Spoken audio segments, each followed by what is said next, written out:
এক আপু কমেন্টস করেছেন, ম্যাডাম আমার স্তন একেবারে ছোট, এখন কিভাবে স্তন বড় করতে পারি প্লিজ জানাবেন।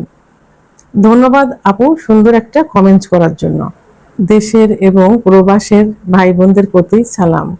আসসালামু আলাইকুম। আমি প্রভাষক ডাক্তার রিক্তা পারভিন, হোমিওপ্যাথি এবং আয়ুর্বেদিক চিকিৎসক, চেম্বার সেবা হোমিও কমপ্লেক্স অ্যান্ড সেবা ডিজিটাল ল্যাব, উপজেলা মডেল মসজিদের পূর্ব পাশে, শিমুলিয়া, মাগুরা। কোনো এক আপু কমেন্টস করেছেন, ম্যাডাম আমার স্তন একেবারে ছোট, এখন কিভাবে স্তন বড় করতে পারি প্লিজ জানাবেন। আসলে স্তন ছোট বড় এটা কিন্তু স্বাভাবিক একটা নিয়ম। কারো স্তন ছোট, কারো স্তন বড়, এটা প্রাকৃতিক একটা বৈচিত্র্য। আল্লাহ তাআলা সবকিছু সমানভাবে কিন্তু তৈরি করেন না। সেভাবেই মহিলাদের স্তন কারো ছোট করেন, কারো বড় করে থাকেন। তবে হ্যাঁ, যদি বিভিন্ন কারণে, যেমন হরমোনের তারতম্যের কারণে, পুষ্টির কারণে, শারীরিক অসুস্থতার কারণে যদি স্তন ছোট হয়ে থাকে তখন সেটা একটা সমস্যা এবং তখন চিকিৎসার প্রয়োজন হয়ে থাকে। চিকিৎসা দিলে পূর্বের অবস্থায় অনেকটা ফিরে আসে। তবে স্তন ছোট হওয়ার পিছনে অনেক কারণ রয়েছে। এর প্রধান যে কারণটা সেটা হলো জেনেটিক কারণ বা বংশগত একটা কারণ। অনেকের মা, বোনের, খালার, ফুপুর স্তন ছোট, সেই নিয়ম অনুযায়ী তাদেরটাও ছোট হয়ে থাকে। আবার হরমোনের ভারসাম্যহীনতা, অনেকের দেখা যায় যে ইস্ট্রোজেন হরমোন যদি কম থাকে তাহলে স্তনগুলো ছোট থাকে। ওজন কম হয়ে গেলে স্তন ছোট হয়, কারণ স্তনের ভিতরে ফ্যাট থাকে। যদি ফ্যাট এবং টিস্যুগুলো যদি কম থেকে থাকে তাহলে স্তন ছোট হয়ে যায়।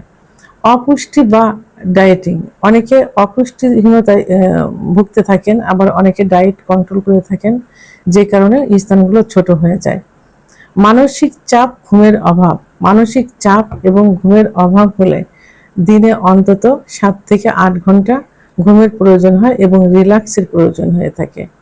দুশ্চিন্তাগ্রস্ত থাকলে এবং এই ঘুমের অভাব হলে ইস্ট্রোজেন হরমোন কমে যায়, তখন স্তনগুলো ছোট হয়ে থাকে।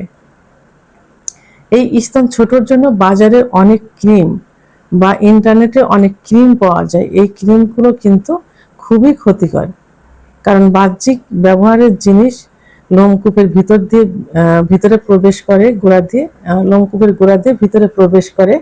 আর এই ক্রিম এবং ইন্টারনেটের যে বিভিন্ন ক্রিম দেখেন, এই ক্রিমগুলো কেমিক্যাল দিয়ে তৈরি থাকে। অনেক সময় স্তনে ক্যান্সার পর্যন্ত হতে পারে। মেয়েদের কিন্তু ব্রেস্ট ক্যান্সার সব থেকে বেশি হয়ে থাকে। তো এখন এই ছোট স্তন বড় করতে হলে কি করতে হবে, এটা আমাদেরকে জানতে হবে। স্তন যদি ছোট হয়ে থাকে, প্রথমেই যে পুষ্টির অভাবে যেটা হয়ে থাকে, এই পুষ্টির অভাবে হলে পুষ্টিকর খাবার খেতে হবে। যেমন দুধ, ডিম, কলা, স্বাস্থ্যকর খাবার, প্রোটিন সমৃদ্ধ খাবার, এই খাবারগুলো খেতে হবে।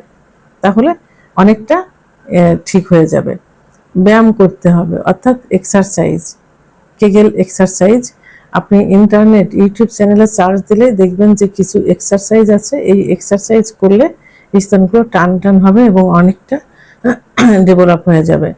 হরমোনের চেক আপ, প্রতি 3 মাস পর পর হরমোনের চেক আপ করতে হবে। যদি কারো দেখা যায় যে থাইরয়েড হরমোনের সমস্যা হয়ে থাকে, তাহলে শুকাতে থাকে, তখন স্কিন বা ফ্যাট চর্বিগুলো শুকিয়ে যাবে, তখন স্তন ছোট হয়ে যায়।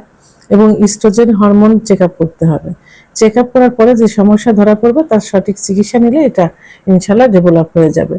সঠিক বিড়া পড়তে হবে। অনেকে কিছু বিড়া পড়ে থাকে, কাপড়ের কিছু বিড়া পড়ে থাকে, যেগুলো আসলে সঠিক মাপের হয় না, বরং আরো বেশি ক্ষতি করে। এই জন্য সঠিক সাইজের বিড়া পড়তে হবে।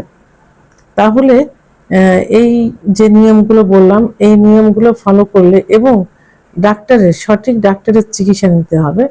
হঠাৎ স্তনের আকার যদি ছোট হয়ে যায়, আপনি দেখছেন যে হঠাৎ করে স্তনের আকার ছোট হয়ে গেছে বা কমে গেছে, এবং সাময়িক এবং মাসিকের অনিয়ম দেখা যাচ্ছে, মাসিকের আগে স্তনে ব্যথা করছে, এবং সমস্যা থাকলে ব্যথা এবং এরকম সমস্যা থাকলে অস্বাভাবিক পরিবর্তন হলে অবশ্যই ডাক্তারের শরণাপন্ন হতে হবে।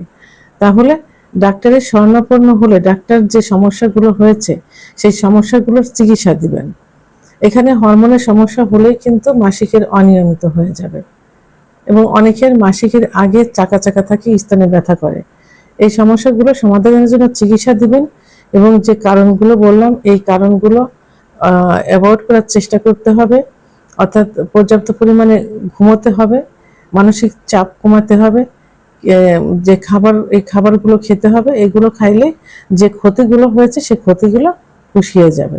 আর হোমিওপ্যাথি আয়ুর্বেদিকে কিছু ভালো চিকিৎসা আছে, যে চিকিৎসা গ্রহণ করলে যদি বংশগত কারণে হয় সেটাও ইনশাল্লাহ ঠিক হয়ে যাবে, বডি স্ট্রাকচারের সঙ্গে অ্যাডজাস্ট হয়ে যাবে।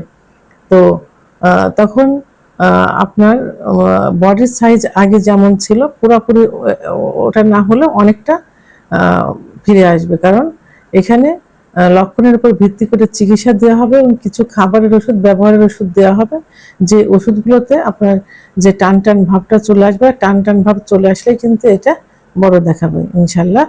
তো সর্বশেষ আমি বলবো, স্তনের সাইজ দিয়ে আসলে কিছু হয় না, এটা সৌন্দর্য বৃদ্ধি ছাড়া কিছু না। স্বামী স্ত্রীর সম্পর্ক, এটা ভালোবাসার সম্পর্ক, মনের সম্পর্ক। ভালোবাসার দৃষ্টি দিয়ে, মনের সম্পর্ক দিয়ে যদি এটা দেখা যায়, তাহলে স্তনের সাইজ বড় দিয়ে কোনো কিছু আসা যায় না। ভিডিওটি সম্পর্কে যদি কোনো মতামত থেকে থাকে অবশ্যই কমেন্টসের মাধ্যমে জানাবেন। আর ভিডিওটি ভালো লাগলে লাইক, কমেন্ট, সাবস্ক্রাইব করে আমার সঙ্গে থাকুন। আল্লাহ হাফেজ।